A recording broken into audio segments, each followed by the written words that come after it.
God's great grace it is has brought us all this. 하나님 말씀은 신약 성경 마태복음 16장 13절에서 19절입니다. 신앙 고백 위에 세워진 교회라는 제목으로 하나님 말씀 전하겠습니다. 예수님이 빌립보 가이사랴 지방에 이르렀을 때 예수님이 제자들에게 질문했습니다. 사람들이 나를 누구라고 말하느냐? 그러자 제자들은 사람들이 예수님을 어떻게 부르고 인식하고 있는지 대답을 해줍니다. 예수님, 사람들이 예수님을 세례 요한이라 생각하고 있습니다. 또 어떤 사람들은 예수님을 엘리야가 다시 돌아왔다고 생각합니다. 또 어떤 사람들은 예수님이 예레미야 같은 여러 선지자들 중에 한 분이라고 사람들은 예수님을 생각하고 인식하고 있습니다. 예수님은 이번에는 제자들에게 다시 한번 묻습니다. 그러면 너희는 나를 누구라 생각하느냐? 예수님의 질문에 시몬 베드로가 대표로 대답을 합니다. 이렇게 고백합니다. 주는 그리스도시요 살아계신 하나님의 아들입니다. 우리가 너무나 잘 알고 있는 위대한 신앙 고백이 되는 것이죠. 대답을 들은 예수님은 바요나 시몬아 네가 복이 있도다 이렇게 말씀하세요. 베드로를 향해서 지금 뭐라고 호칭을 하고 있죠? 바요나 시몬아. 베드로의 원래 본명은 시몬입니다. 시몬이고 그 앞에 바요나 이런 말을 붙이신 것은 바는 아들이란 뜻이에요. 벤, 히브리 말로 요나, 바요나, 요나의 아들 혹은 요한의 아들. 그래서 우리가 요한복음을 보면 요한의 아들 시몬아 이렇게 예수님이 베드로를 향해서 호칭하지 않습니까? 그렇다면 예수님은 왜 시몬에게 반석이란 의미가 담긴 베드로라는 이름을 주셨을까? 우리는 질문해 볼 필요가 있습니다. 이 베드로라는 이름은 교회와 연관이 있습니다. 우리 마태복음 16장 18절 같이 읽겠습니다. 시작. 또 내가 내게 이르노니 너는 베드로라. 내가 이 반석 위에 내 교회를 세우리니 음부의 권세가 이기지 못하리라. 예수님은 시몬에게 너는 베드로라 하고 새 이름을 주신 다음에 이어서 교회에 대해서 말씀을 하십니다. 그렇다면 예수님이 시몬에게 새롭게 주신 반석이라는 의미가 있는 이 베드로란 이름은 교회와 연관이 있다라는 것을 우리는 생각할 수 있는 거겠죠. 가톨릭에서는 예수님이 이 반석 위에 내 교회를 세우리라는 이 말씀을 오해를 합니다. 베드로가 반석이라는 의미가 있으니까 예수님이 이 반석 위에 교회를 세우시겠다는 이 말씀은 베드로를 기초로 해서 하나님께서 예수님이 교회를 세우시겠다는 말씀이구나. 그래서 가톨릭에서는 베드로를 제1대 교황으로 생각을 합니다. 그 다음에 이제 교황이 계속해서 이어지고 있습니다. 그러나 여러분, 예수님이 말씀하신 내가 이 반석 위에 내 교회를 세우리라고 말씀하셨을 때 이 반석은 베드로 한 사람을 지칭하는 말이 아니에요. 예수님이 이 반석 위에 내 교회를 세우겠다고 말씀하셨을 때 이 반석은 여러분 무엇을 의미할까요? 바로 앞서서 베드로가 예수님을 향해 했던 그 신앙 고백이 반석이 되는 거예요. 베드로가 예수님께 이렇게 말했죠. 주는 그리스도시요 하나님의 아들입니다.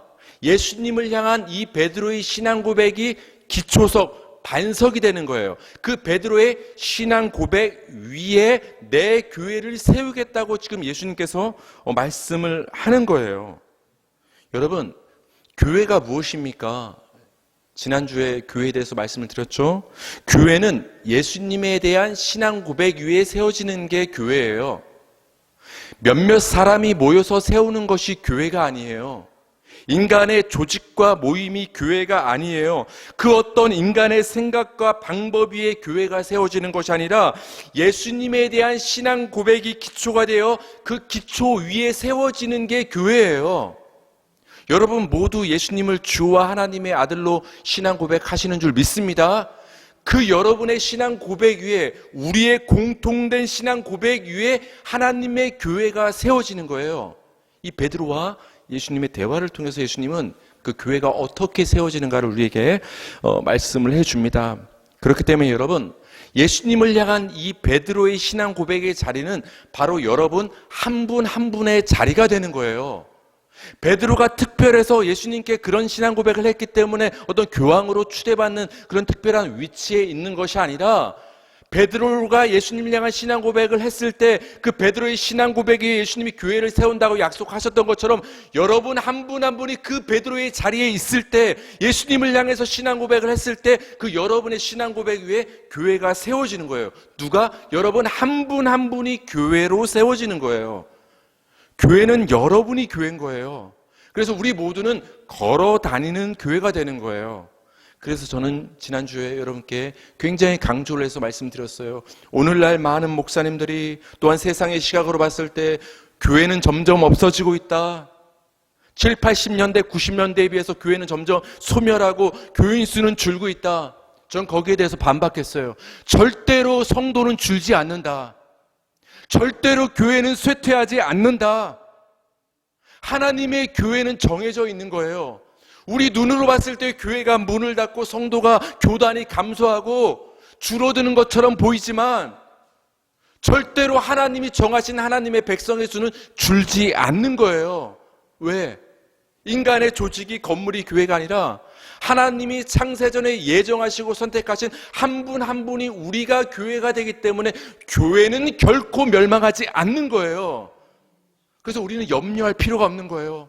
이슬람이 판을 치고 점점 교회가 문을 닫는 것처럼 보여도 어떡하나, 이러다 하나님의 교회가 다 사라지는 것 아닌가. 여러분 몰라서 하는 말이에요. 결코 우리가 아까 불렀던 찬송처럼 하나님의 나라와 하나님의 교회는 영원히 쇠하지 않는 줄 믿으시기 바랍니다. 우리의 신앙 고백 위에 우리 자신이 하나님의 교회로 세워지기 때문입니다. 예수님을 향한 신앙 고백이 기초가 되어서, 반석이 되어서 그 반석 위에 교회가 세워진다고 말씀하셨을 때, 사실 성경은 예수님, 하나님 자체가 반석이라고 우리에게 말을 해주고 있어요. 우리도 아까 찬송을 했죠. 하나님을 향해서 하나님은 반석이시다. 우리 고린도전서 10장 4절을 읽겠습니다. 시작.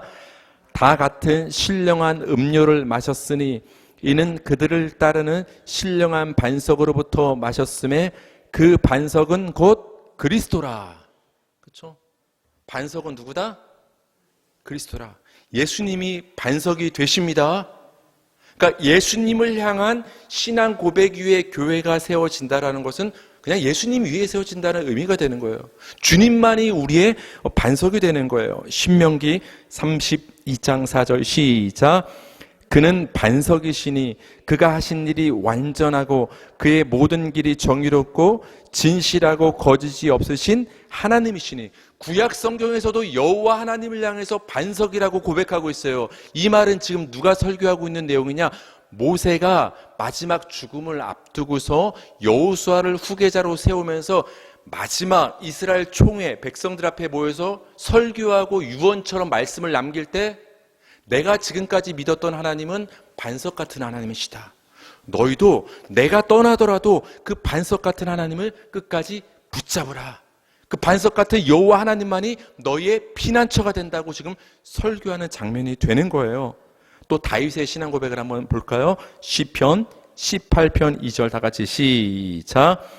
여호와는 나의 반석이시요 나의 요새시요 나를 건지시는 이시요 나의 하나님이시요 내가 그 안에 피할 나의 바위시요 나의 방패시요 나의 구원의 뿌리시요 나의 산성이시로다.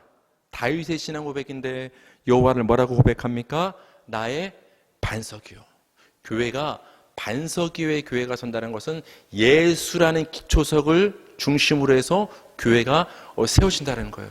예수라는 반석 없이 세워진 것은 애초에 교회가 아니라는 거예요. 따라서 예수님에 대한 신앙 고백 위에 교회가 세워진다는 이 말씀은 곧 예수님이라는 반석 위에 교회가 세워진다는 말씀이 되는 거예요. 이 세상에 많은 교회가 있지만 아무리 목사가 경영을 잘해도, 아무리 성도들끼리 화이팅 힘을 합치고 으쌰으쌰 하더라도 그것이 예수라는 반석 위에 세워지지 않는다면, 예수님을 향한 신앙 고백 안에서 하나가 되지 않는다면 그것은 언제든지 무너질 수 있는 거예요. 예수님에 대한 그 신앙 고백의 교회가 세워질 때 아무리 비바람과 홍수가 몰아쳐도 그 교회는 영원히 설 수가 있다라는 거예요. 베드로의 신앙 고백을 들은 예수님은 굉장히 중요한 말씀을 하십니다. 마태복음 16장 17절 시작. 예수께서 대답하여 이르시되 바요나 시몬아 네가 복이 있도다. 이를 네게 알게 하시는 혈육이 아니요 하늘에 계신 내 아버지 신이다. 아멘. 여러분도 예수님을 베드로처럼 주와 그리스도와 하나님의 아들로 신앙 고백하십니까? 그럼 여러분도 복된 사람이 되는 거예요. 예수님이 지금 말씀하셨잖아요. 딴 게 복이 아니다. 예수님만이 우리의 구원자임을 알아보고 신앙 고백할 수 있는 그 믿음 있는 자체가 복이다. 그래서 우리 성도들은 다 복 있는 자가 되는 거예요. 예수님을 향해서 이 신앙 고백을 할 수 있는 것은, 중요한 것은 우리의 의지와 지식으로부터 나온 것이 아니라는 거예요. 여러분, 예수님 어떻게 믿게 됐어요? 어느 날 나 한번 예수 믿어봐야지 결단해서 예수님 믿었어요? 겉으로 봤을 땐 그래요. 겉으로 봤을 때, 우리 시각으로 봤을 때는 그래, 한번 누가 교회에 나가보자고 하는데 나 이렇게 요즘에 어려운 일이 있는데 한번 의지할 대상이 필요했는데 한번 신을 한번 찾아보자. 겉으로 봤을 때 인간이 결단하고 결심해서 알아봐서 인간의 의지와 판단으로 선택해서 하나님을, 예수님을 믿는 것처럼 보이지만 예수님은 그렇지 않다라고 말씀하세요.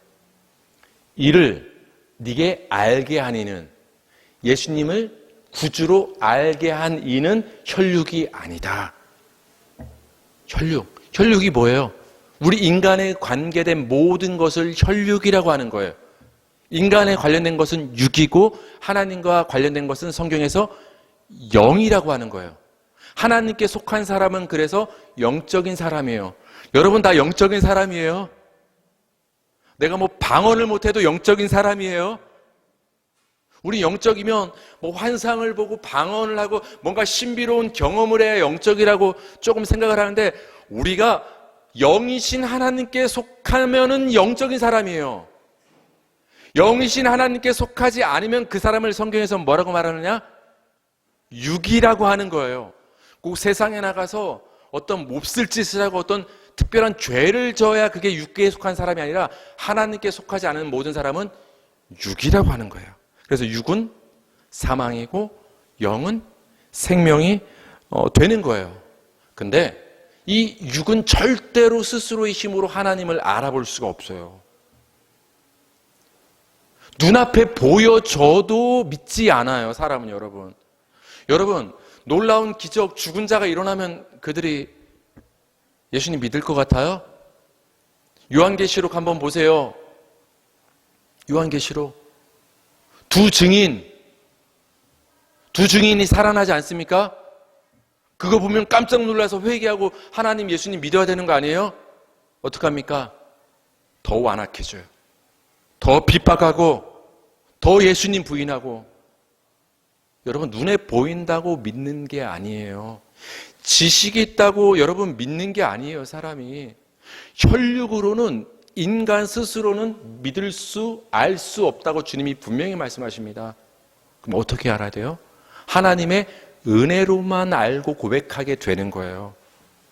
하늘에 계신 내 아버지가 베드로 너로 하여금 이 예수만이 그리스도요 하나님의 아들이심을 알게 했다. 그러니까 베드로의 신앙 고백은 거슬러 올라가면 누구로부터 주어진 은혜인 거예요? 하나님으로부터.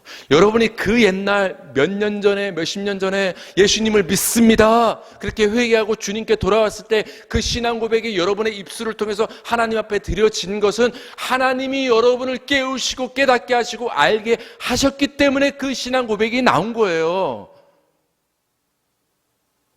우리의 신앙 고백은 하나님의 은혜로 주어지는 거예요. 그렇다면 여러분, 베드로의 신앙 고백이 인간 스스로에게서 비롯된 것이 아니라 하나님의 은혜로부터 비롯된 것이라면 이것이 왜 중요할까요? 이 문제가 지금 교회 얘기를 하고 있습니다. 교회는 신앙 고백 위에 세워진다. 근데 이 신앙 고백은 누구로부터 은혜로 주어진다? 하나님. 여러분 여기 한번 연결해 보세요. 교회는 신앙 고백 위에 세워진다. 근데 그 신앙 고백은 하나님으로부터 은혜로 우리에게 주어진다. 그렇다면 교회는 누가 세우는 거예요? 전 그걸 말씀드리고 싶은 거예요. 신앙 고백 위에 교회가 세워진다. 근데 그 신앙 고백은 우리 인간의 힘으로 생산할 수 있는 게 아니라 하나님이 은혜로 주신 거다. 그렇다면 교회는 인간이 세우는 것이 아니라 하나님이 세우시는 거다. 그렇기 때문에 여러분께 말하는 거예요. 교회는 절대 쇠하지 않는다고. 눈에 보이게 멸망하는 것처럼 보이지 하나님이 세우신 교회는 결코 주님 오신 날까지 멸망하지 않는 것이에요. 신앙 고백이라는 반석 위에, 그러니까 예수님이라는 반석 위에 내 교회를 세우시겠다고 말씀하신 예수님은 베드로에게 마지막으로 이런 약속을 주십니다. 우리 마태복음 16장 19절 다 같이 시작. 내가 천국 열쇠를 내게 주리니 네가 땅에서 무엇이든지 매면 하늘에서도 매일 것이요 네가 땅에서 무엇이든지 풀면 하늘에서도 풀리리라 하시고. 아멘. 내가 천국 열쇠를 너에게 베드로에게 주겠다. 성도에게 주겠다. 신앙 고백하는 자들에게 주겠다. 교회에게 주겠다. 여러분 열쇠가 있어야 들어가는 거예요. 여러분 집 열쇠는 누가 갖고 있어요? 저희 집 비밀번호는 저밖에 모릅니다. 제가 주인이기 때문에. 여러분 집의 비밀번호는 여러분밖에 몰라요. 열쇠는 여러분한테 있는 거예요. 천국 열쇠를 베드로에게, 성도에게, 신앙 고백하는 자들에게, 교회에게 주신다는 것은 우리에게 천국을 주신다는 약속이 되는 거예요. 천국을 주시겠다. 근데 지금 그 이어지는 말씀을 저는 하고 싶은 거예요. 그러면서 뭐라고 말씀하시느냐? 네가, 베드로가, 성도가, 교회가, 신앙 고백하는 자들이 땅에서 무엇이든지 매면 하늘에선 매일 것이고 땅에서 무엇이든지 풀면 하늘에서도 풀릴 것이다. 굉장히 많이 들었던 말씀이에요. 여러분 이게 어떤 말이죠? 굉장히 잘하는 말씀이잖아요. 뭐에 관련된 말씀으로 들었죠? 땅에서 매면 하늘에서도 매이고 묶이고 땅에서 풀면 하늘에서 풀린다. 우린 보통 이걸 기도랑 연결시키지 않나요? 내가 이 땅에서 기도를 하나님께 열심히 하면 이 기도로 모든 게 풀리면 하늘이 풀려서 기도응답이 주어진다. 근데 땅에서부터 내가 기도하지 않으면 다 꽉 막히고 매여서 하늘에서 하나님이 풀지 않으신다. 문제가 해결되지 않는다. 그러니까 우리가 기도로 이 땅에서 먼저 풀어야 된다라고 기도와 연결시켜서 이 본문을 보통은 얘기를 합니다. 물론 마태복음 18장에서도 이 구절이 나오는데 그 마태복음 18장에서 이 구절은 용서에 관련된 구절에 나옵니다. 그러나 이 16장에 나온 이 구절은 우리가 어떤 문맥에서 생각을 해야 되냐? 교회와 연결시켜서 생각해야 되는 거예요. 항상 말씀드리지만 우리가 대화를 할 때 앞뒤 상황을 잘 따져서 그 대화를 잘 들어야 해야 오해가 안 되는 거잖아요. 지금 예수님이 지금 뭐에 대해서 말씀하고 있어요? 베드로에게 신앙 고백을 듣고서 교회에 대해서 말씀하지 않습니까? 내 교회를 신앙 고백 위에 세우겠다. 근데 그 교회한테는 천국의 복을 주겠다. 그렇다면 이 말씀은 교회에 관련된 말씀이라는 것을 우리는 알 수가 있는 거예요. 단순한 기도에 관한 말씀이 아니라는 거예요. 여러분 한번 곰곰이 한번 머릿속으로 이미지를 한번 그려보세요. 땅에서 맨다, 하늘에서도 매인다. 땅에서 푼다, 하늘에서도 풀린다. 그렇다면 땅과 하늘은 지금 어떻게 되어 있다라는 거예요? 연결되어 있다라는 걸 얘기하는 거예요. 땅에서 풀었더니 하늘에서도 풀려. 연결되어 있다라는 거예요. 땅에서 매었더니 하늘에서도 매어 있어. 우리 어렸을 때 종이컵 같은데 실로 이렇게 길게 연결해서 멀리서 종이컵 귀에다 대고 얘기하면은 들려 안 들려요? 그렇죠? 종이컵으로 얘기하는데 어떻게 들려요? 실로 연결되어 있잖아요. 연결되어 있다라는 거예요. 똑같은 얘기가 들린다는 것은 연결되어 있다라는 거예요. 땅에서도 매였는데 하늘에서도 매였네. 땅과 하늘이 단절된 것이 아니라 연결됐다라는 거예요. 땅에서 풀렸는데 하늘에서도 풀렸네. 땅과 하늘이 따로따로가 아니라 하나가 되었다라는 거예요. 이 복을 교회에게 주신다는 말씀이 되는 거예요. 단순한 기도응답으로 주시는 것이 아니라 너희 열심히 기도해. 기도 안 하니까 매여고 하늘에서 매여 꽉 묶여있는 거지. 기도응답 받고 싶으면 땅에서 먼저 기도로 풀어. 이런 말씀을 지금 주님께서 하시는 것이 아니라 신앙 고백을 한 우리 성도들에게 하나님이 어떠한 변화와 은혜를 주시느냐, 그동안 우리는 하늘과 단절된, 하늘과 연결되지 않은 삶을 지금까지 살아왔는데 이제 우리가 신앙 고백을 통해서 하나님과 연결된 교회의 성도가 되고 나니까 이제 더 이상 우리는 하늘과 단절된 존재가 아니라는 거예요. 비록 이 땅을 우리가 디디며 살고 있지만 우리는 하나님과 연결된 자들이라는 거예요. 하늘과 연결된 삶을 살고 있다는 거예요. 그건 우리 존재의 변화를 땅에서 매면 하늘에서도 매이고 땅에서 풀면 하늘에서도 풀린다는 이 구절을 통해서 우리에게 이런 복이, 하늘과 하나 된, 하나님과 하나 된 복이 우리에게 주어졌음을 지금 말씀을 해 주는 거예요. 그래서 여러분, 주기도문에서도 이런 구절이 나오죠. 우리 주기도문 다 같이 한번 고백해 볼까요? 하늘에 계신, 시작.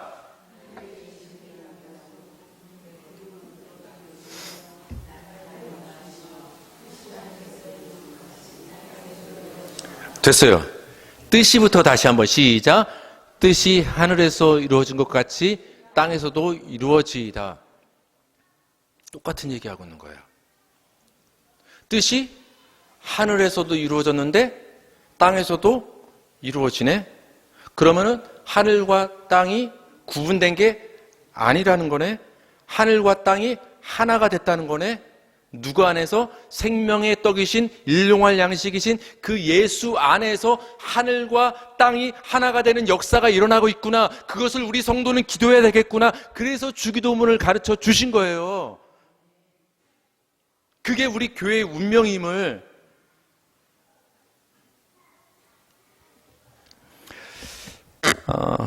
여러분, 이곳 저곳에서 기근과 전쟁 소리가 계속 들려옵니다.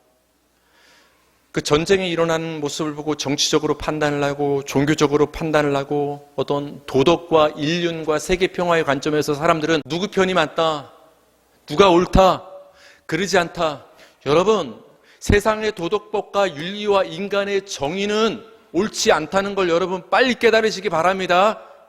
하나님만이 정의임을 믿으시기 바랍니다. 그게 빨리 바뀌어야 여러분 눈이 열리는 거예요. 언제까지 성경을 여러분의 가치관과 세상 철학으로 들여다볼 거예요? 언제까지 그 하나님을 도덕의 하나님으로 바라볼 거예요? 여러분, 윤리, 도덕, 율법의 하나님으로 우리 아버지 하나님을 바라보면 너무 무서운 하나님이에요. 하나님은 생명의 하나님이시고 하나님만이 정의의 하나님이 되는 거예요. 그래서 아무리 이스라엘과 팔레스틴이 전쟁을 하고 러시아와 우크라이나가 전쟁을 하고 또 세상 어떤 곳에서 전쟁이 일어나도 기근이 일어나도 우리가 두려워하지 않을 수 있는 것은 세상이 아무리 흔들려도 교회는 결코 흔들리지 않는다라는 거예요. 세상이 마귀처럼 여러분을 정상으로 끌고 올라가서 여러분에게 모든 걸 다 준다며 유혹을 해도 여러분 그 유혹에 넘어가지 마시기 바랍니다. 교묘하게 마귀는 우리를 유혹해요. 여러분, 예수님을 유혹했던 마귀가 여러분을 유혹 안 할 것 같습니까? 예수님도 유혹한 마귀가 우리를 당연히 유혹하는 거예요. 예수님을 산 위로 끌고 올라가서 마귀가 뭐라고 유혹합니까? 천하를 다 보여주면서 이걸 너에게 다 주겠다, 나 앞에 엎드려서 무릎 꿇고 나를 경배하라 유혹하지 않았습니까? 세상 것으로, 세상 학문과 철학과 돈과 물질과 명예로 여러분이 갖고 싶은 걸로 사람으로 여러분을 유혹한단 말이에요. 교회를 자꾸 흔들려고 한단 말이에요. 여러분의 신앙을 자꾸 흔들려고 한단 말이에요. 그런 흔드는 상황이 와도 여러분, 오직 예수 그리스도만이 나의 그리스도시요 주님이시요 하나님의 아들이시요 구원자라고 신앙 고백하는 저와 여러분이 되기를 바랍니다.